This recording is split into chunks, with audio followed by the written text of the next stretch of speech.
When you see Old Glory flying like that high and proud from the mast, you could be sailing anywhere in the world. But you're not.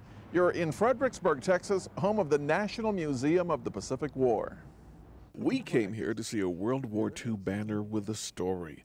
It begins with 3 young Americans who were captured by the Japanese and ordered to destroy their flag. And rather than being destroyed, the men cut the 48 stars out of it. There were 3 men, Paul Spain, Joe Victoria, and Eddie Lindrose, those 3 men.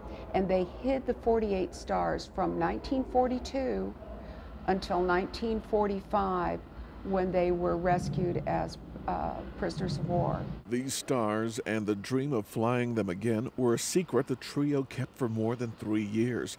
So when the Japanese abandoned them at the end of the war, these POWs didn't run for the hills, they ran for the sewing machine. Together they'd found an old sewing machine and made a needle out of a rusty nail that they found and recreated that 48-star flag, so that when the rescuers arrived on the land, they would have the American flag there to welcome them.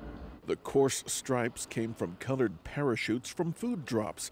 It's clear to see sewing wasn't their strong point, determination was. You can see that some of the stars, as they were stitching, were not caught by the sewing machine.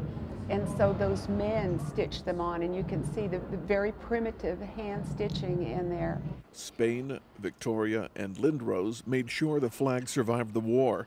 And now it's the museum's turn. We're taking our responsibility to care for this so that your great-grandchildren and their great-grandchildren will have this to see as well.